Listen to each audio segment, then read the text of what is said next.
Welcome to the story behind the news. In today's episode, we are going to focus on teenage pregnancies and give 5 tips on how we can manage this parenting crisis.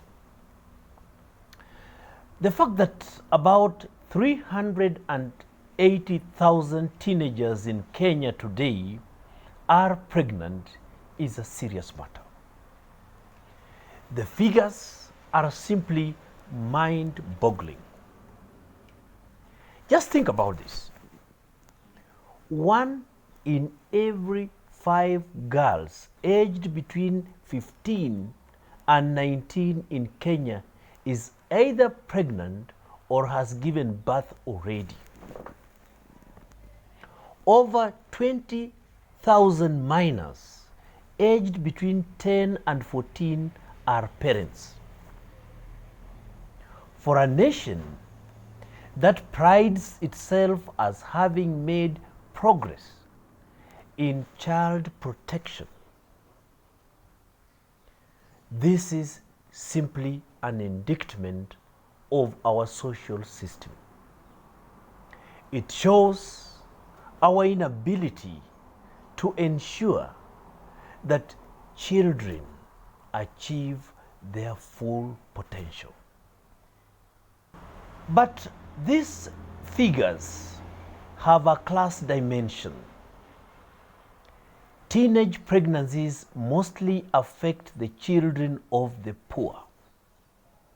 Most of these affected children are found in deprived slum areas and in poor households in rural Kenya.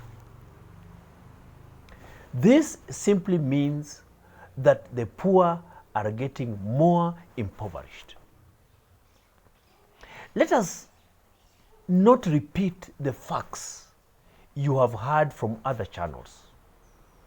We want to provide the story behind the news and suggest ways of coming out of this situation.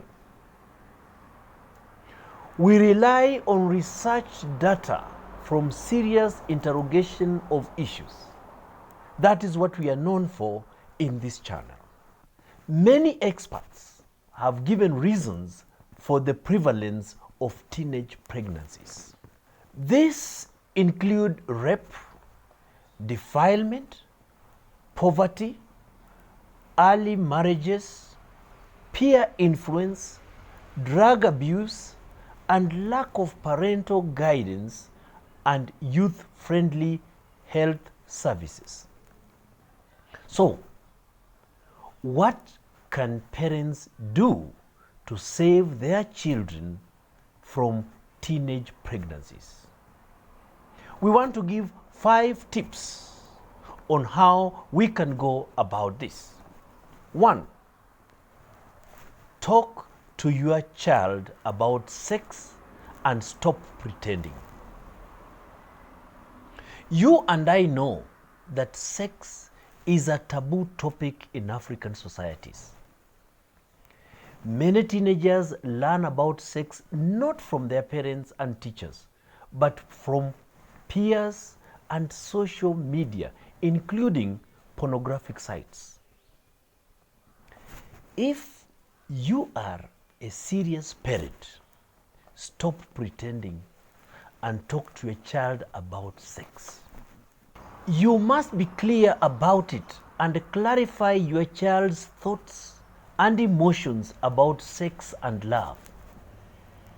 Speak plainly about issues to do with abstinence and use of contraceptives.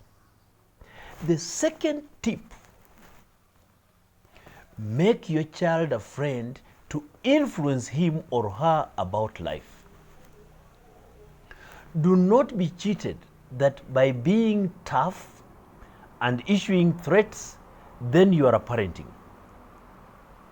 Do not try to be the traditional absentee father who only appears to administer punishment in form of corporal punishment. It is easy to influence someone if you are a friend. So, first be a friend to your child to influence him or her positively. Talk to your child as a friend about sex and love. Be honest and open. Listen carefully to find out what your child already understands. Do not be cheated that talking to your child about sex will encourage them to become sexually active. That is not true. The third tip: be part of your child's life and know his or her friends. Know where your child is all times. Know if they are safe and what they are doing. Do not fear being accused of being too snoopy, and help your child understand that parents who care know where their kids are.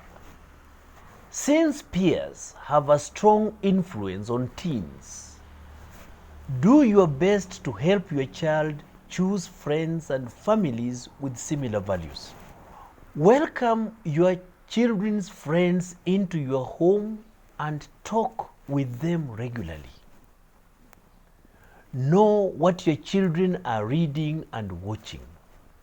In short, socialize your child and do not let other people do it for you. The fourth tip: help your child set goals and help him or her achieve them.